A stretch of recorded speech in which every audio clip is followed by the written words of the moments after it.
Hola, en la siguiente clase voy a hablar de una patología que se llama Coxa-Vara del adolescente. Esta es una patología que, como dice su nombre, se da en la adolescencia y en las últimas etapas de la infancia. La van a encontrar en otra bibliografía con otros nombres, como deslizamiento epifisario femoral proximal o epifisiolisis femoral superior. Esta patología se define como un deslizamiento de la epífisis femoral proximal hacia abajo y atrás.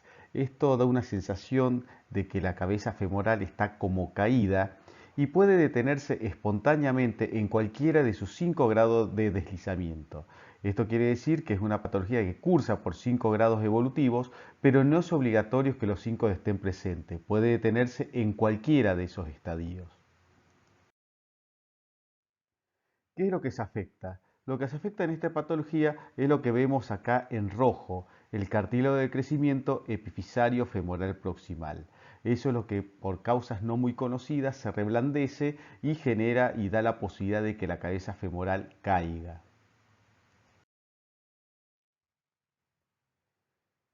Esta patología se denomina Coxa-Vara porque se altera lo que se llama el ángulo de inclinación del cuello femoral o ángulo cérvico-diafisario.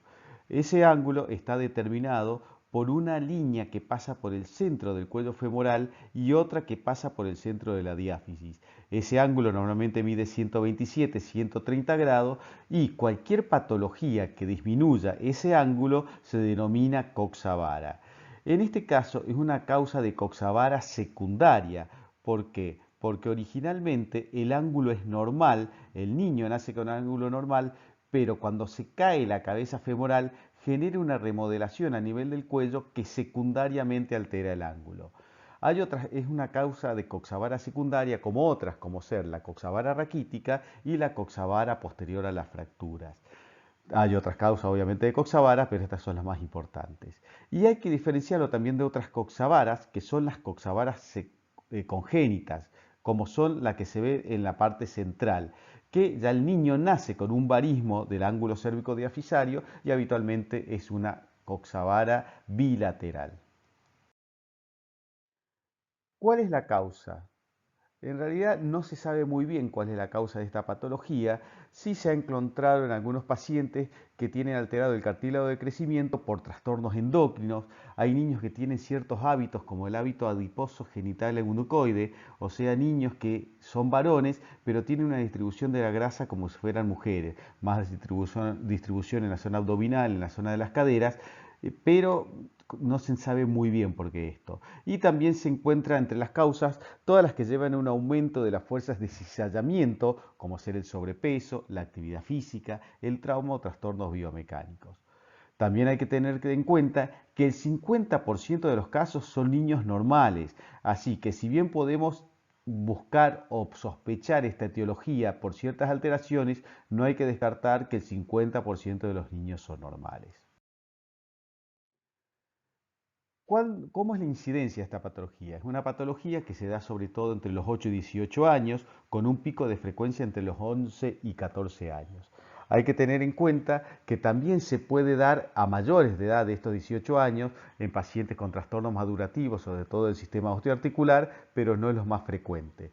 Así que el pico de frecuencia lo vamos a ver entre los 11 y los 14 años. Fundamental que tenga el cartílago de crecimiento abierto. La relación hombre-mujer es alrededor de 3 hombres por cada mujer.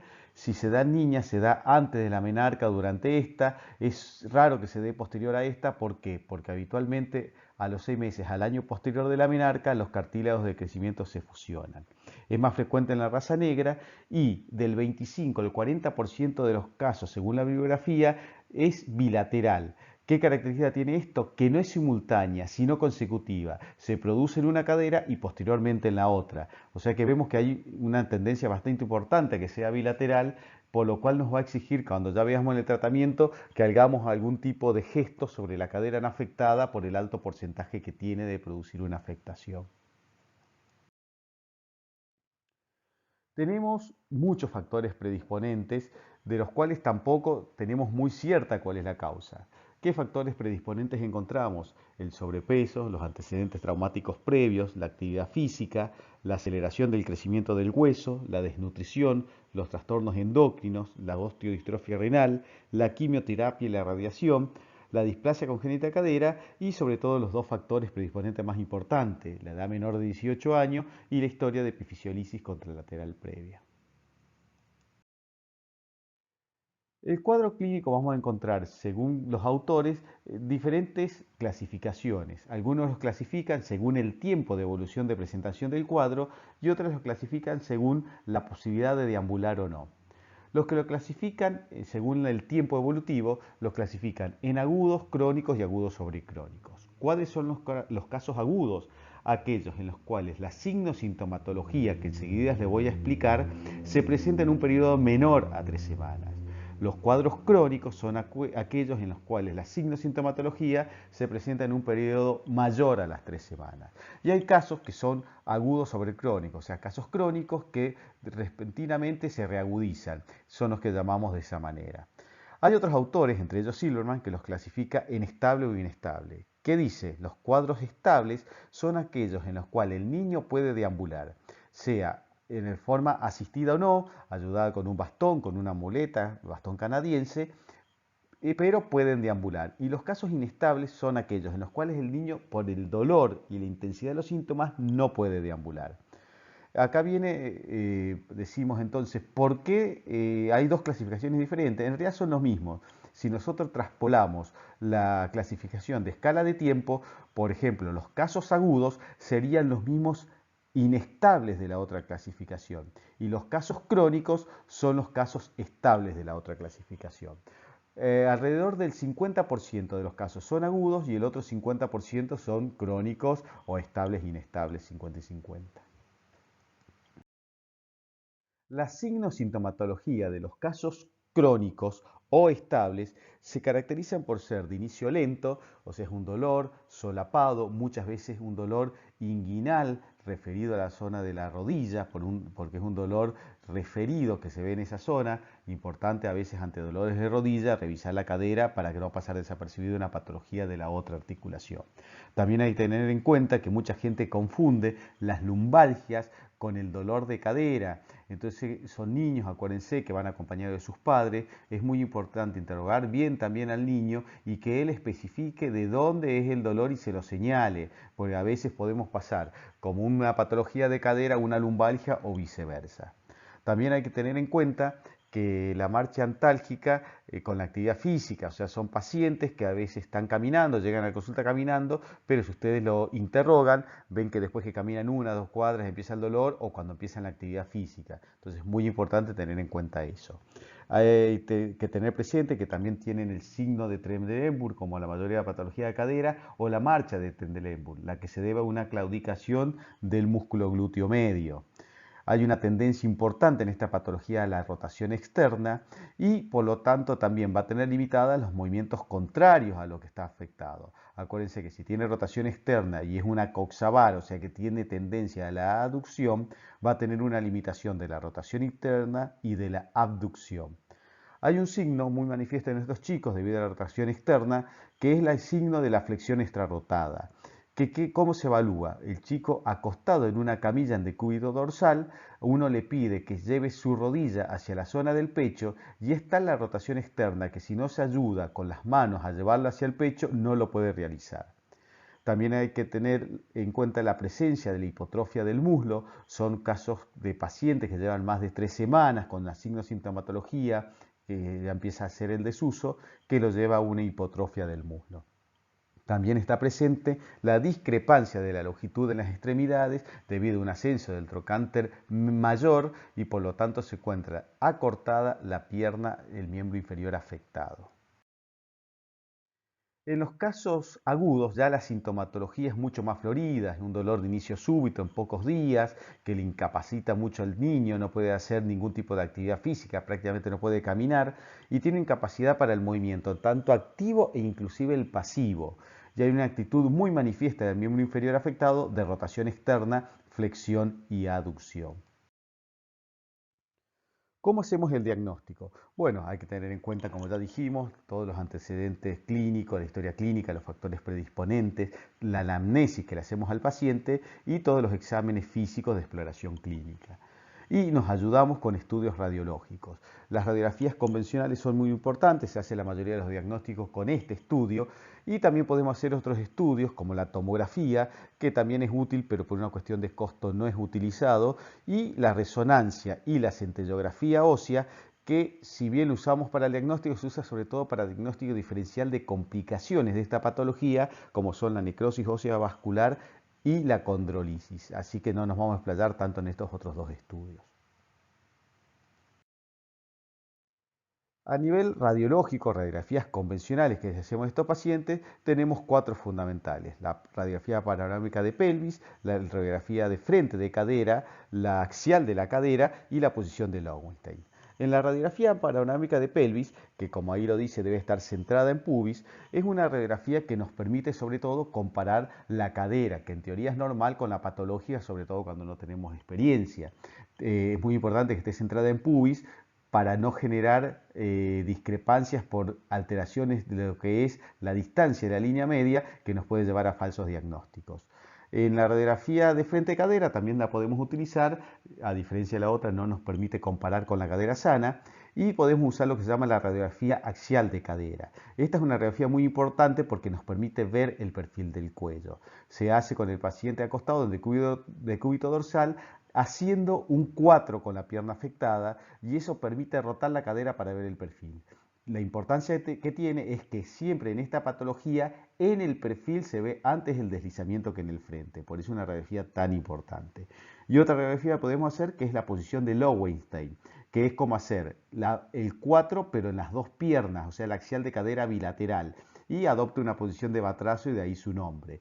Y nos permite comparar en el perfil, que era donde se desplazaba primero, con la cadera normal. El otro estudio que podíamos realizar es la tomografía axial computada. Si bien también nos permite hacer diagnóstico, quizás no es tan utilizado, sobre todo por una cuestión de costo, vale mucho más que una radiografía convencional y se necesitan sitios donde se hacen estudios de alta complejidad, o sea, tomógrafos, para poder hacer este estudio. Por lo tanto, no es tan utilizado para el diagnóstico.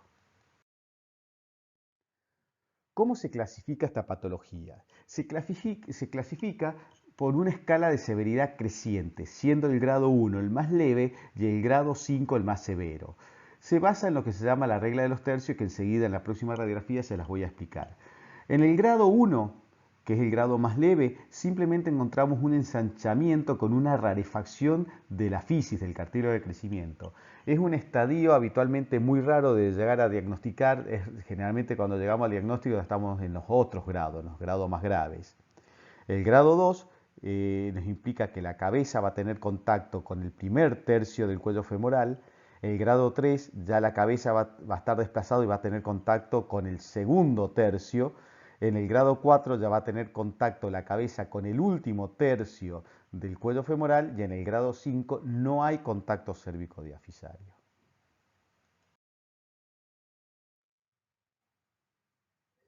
En esta radiografía, que es una radiografía de cadera normal, vemos que nosotros, si trazamos una línea que pase por el borde superior del cuello, como la que vemos acá, sobresale un pequeño segmento de la cabeza femoral.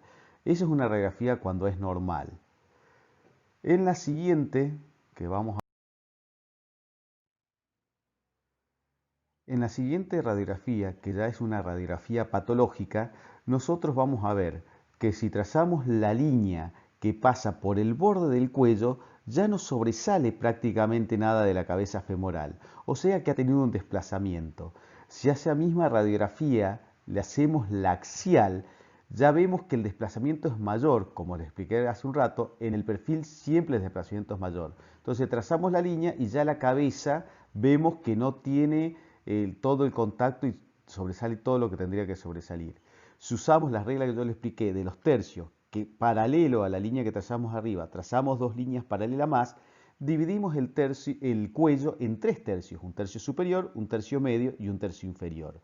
Entonces, si la cabeza femoral está en contacto con el tercio superior, estamos ante un grado 2.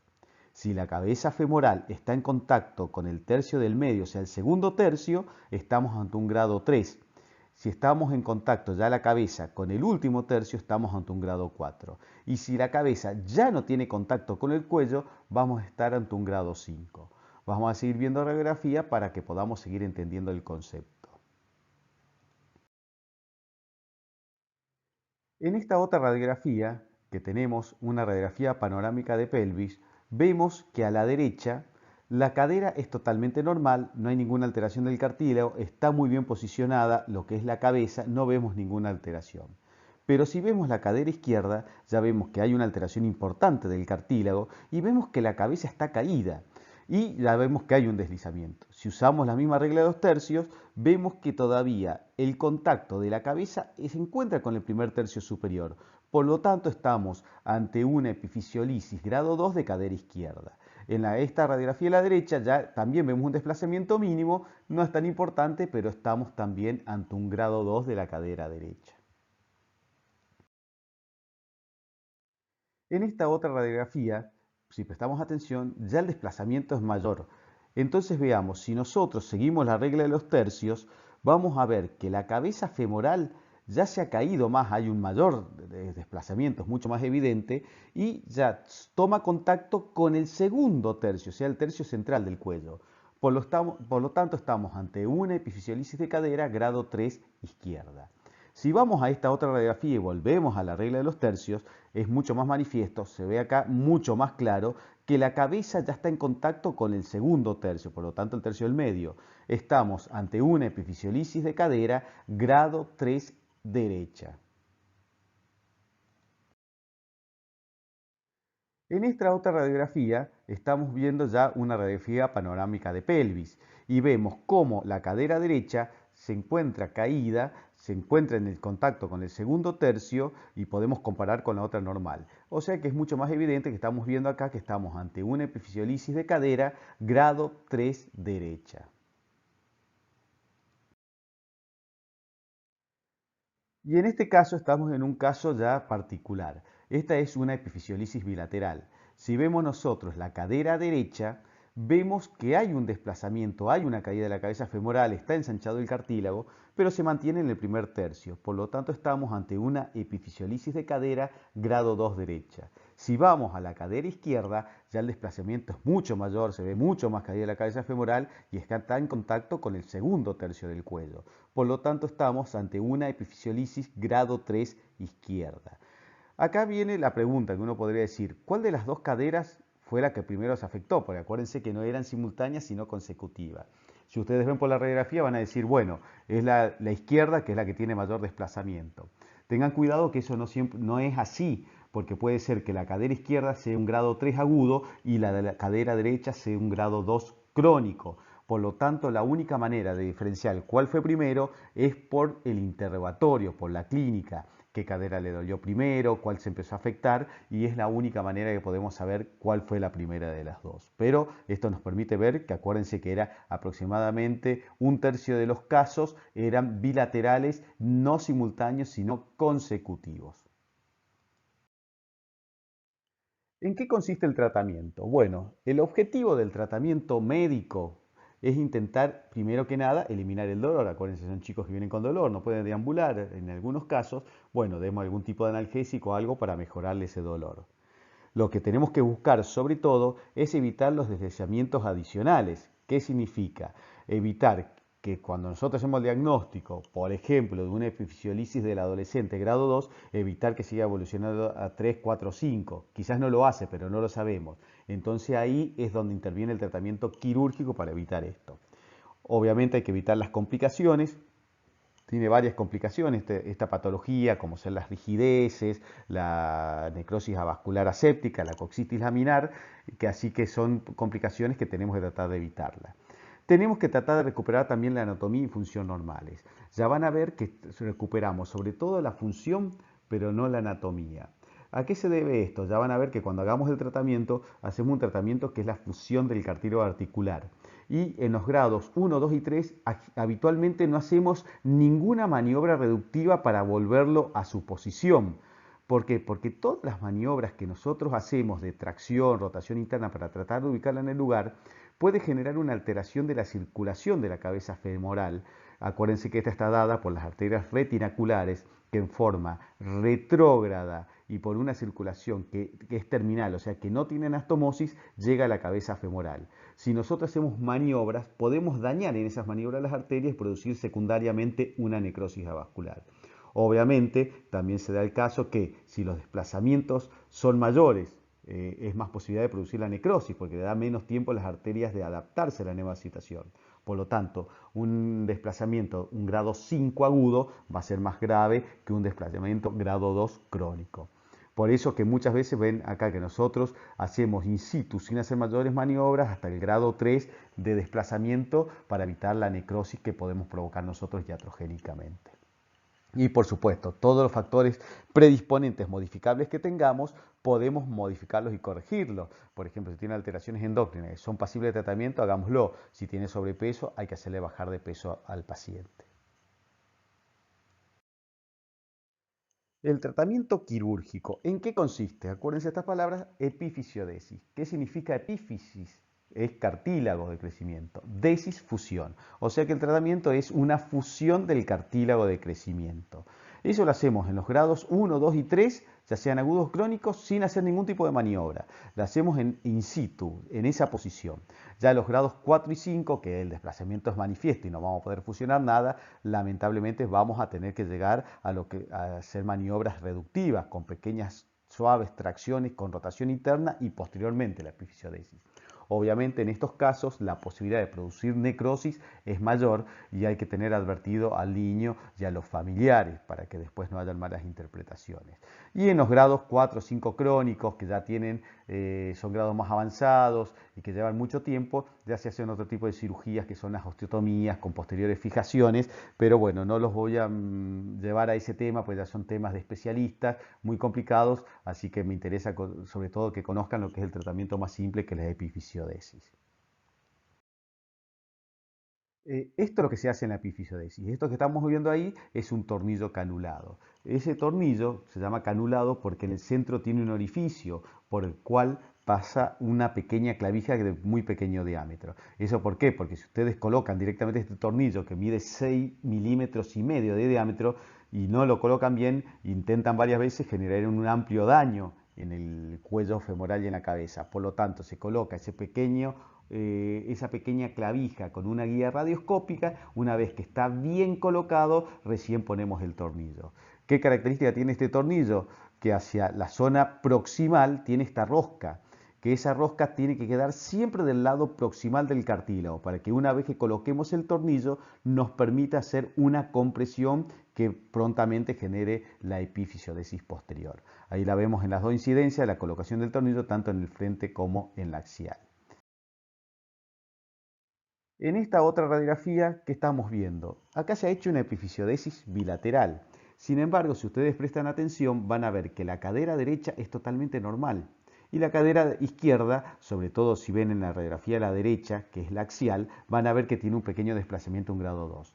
Entonces, en este paciente, ¿qué se hizo? Se hizo la epifisiodesis por la epifisiolisis grado 2 de la cadera izquierda y como les había dicho anteriormente que tiene un porcentaje elevado del 33% o un tercio de realizar una posterior patología de la cadera derecha, se le hizo en forma profiláctica la epifisiodesis de la cadera contralateral normal. Eso porque no sabemos si la va a hacer o no a futuro, pero para evitar esa complicación se hace la epifisiodesis igual. Acuérdense que ya estamos ante un paciente en quirófano anestesiado y a veces colocar estos tornillos puede demandar muy poco tiempo. O sea que hacer la epifisiodesis de la cadera normal nos podría tomar 5, 10, 15 minutos como mucho y ya tenemos solucionado o evitamos alguna complicación que pueda pasar en la otra cadera. ¿Qué tenemos que tener en cuenta? Que todas las maniobras reductivas que nosotros hacemos multiplican por 5 la posibilidad de necrosis ósea vascular. Así que hay que tener mucho cuidado. Como ya les he explicado, si hay que llegar a hacer las maniobras reductivas, porque estamos ante grados importantes, avanzados de este cuadro, explicarle a la familia que el riesgo aumenta más que por el desplazamiento original, también por las maniobras. La colocación de múltiples tornillos aumenta la posibilidad de penetración articular y penetración articular no corregida, o sea que no retiremos el tornillo, produce una condrolisis, que es la necrosis aguda del cartílago, pero del cartílago articular, no de crecimiento, que genera un daño importante a nivel de la movilidad articular y por lo tanto puede producir rigideces y anquilosis. Antes, en otras épocas, en lugar de usar estos tornillos canulados que les expliqué recién, se usaban otros tornillos que no eran compresivos. Entonces, para producir la epifisiodesis se necesitaba colocar a veces 2, 3 y a veces más. Actualmente con los tornillos canulados, con uno ya es suficiente. Y la otra cosa a tener en cuenta es que no hay que corregir deslizamientos crónicos con maniobras muy agresivas porque nos lleva sí o sí a la posibilidad de una necrosis avascular, así que tener mucho cuidado. Con respecto a la necrosis ósea vascular, ¿cuáles son los factores de riesgo? Bueno, ya más o menos los mencionamos. Todas las reducciones de deslizamiento agudo tienen, a pesar de que sea necesario, tienen el riesgo. Peor aún, si con reducciones cerradas no las podemos hacer y hay que hacer reducciones abiertas, o sea, abrir la articulación para reducir la lesión. Aumenta más todavía la posibilidad de necrosis, que eso habitualmente lo hacemos cuando son casos de deslizamientos crónicos. Los casos que tenemos que hacer osteotomía del cuello aumentan más todavía porque habitualmente estamos cerca de la zona donde ingresan las arterias retinaculares al cuello, por lo tanto el riesgo de necrosis es mayor. Imagínense en un niño joven de 15, 14 años que se produzca una necrosis, es una catástrofe. Y mientras más tornillos ponemos, más posibilidad de producir necrosis. Y hay que tener en cuenta que mientras más grave, más grado elevado es el deslizamiento agudo, más posibilidad tiene de producir necrosis. ¿Qué quiere decir? Un desplazamiento grado 5 agudo tiene mucha más chance de producir necrosis que un grado 2 agudo. Así que eso tenemos que tenerlo en cuenta también. Y hay que explicárselo también a los padres. ¿Cuáles son las complicaciones de esta patología? Y sobre todo la rigidez articular, acuérdense que es una cadera afectada, a veces el niño no puede caminar, no puede hacer mucha movilidad y podemos llegar a tener rigideces o déficit de movilidad. La necrosis ósea vascular, como ya le expliqué, todas las posibilidades que tenemos de hacerla, que se ve según la bibliografía entre el 6 al 15% de los casos. La coxartrosis, que esa puede ser debida a la misma rigidez, a secuelar a una necrosis o también por unos trastornos biomecánicos al tener ciertamente alterada ya sea el ángulo cérvico-diafisario o la anatomía perfecta de la cadera. Y obviamente la otra complicación es la coxitis laminar, que es la necrosis aguda del cartílago articular que se ve sobre todo cuando se protruyen los tornillos del material a nivel de la articulación y no se corrige. Muchas gracias.